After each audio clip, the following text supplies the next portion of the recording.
ಶಂಕರ್ ನಾಗ್ ನಿರ್ದೇಶಿಸಿರುವ ಸಿನಿಮಾಗಳು ಯಾವ್ಯಾವು ನೋಡ್ತಾ ಹೋಗೋಣ. ಮೊದಲಾಗಿ ಜನಜನ್ಮದ ಅನುಬಂಧ, ಮಿಂಚಿನ ಓಟ, ಗೀತಾ,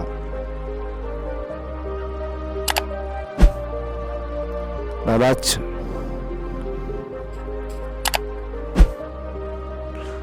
ಹೊಸ ತೀರ್ಪು,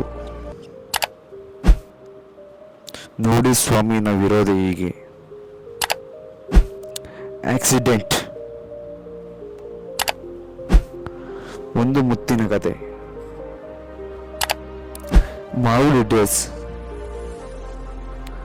ಶಂಕರ್ ನಾಗ್ ಅವರು ನಿರ್ದೇಶಿಸಿರುವ ಎಲ್ಲ ಸಿನಿಮಾಗಳು ಪಟ್ಟಿ. ನೀವೇನು ನಮ್ಮ ಚಾನಲ್ಗೆ ಸಬ್ಸ್ಕ್ರೈಬ್ ಆಗಿ ಅಂದರೆ ಸಬ್ಸ್ಕ್ರೈಬ್ ಆಗಿ.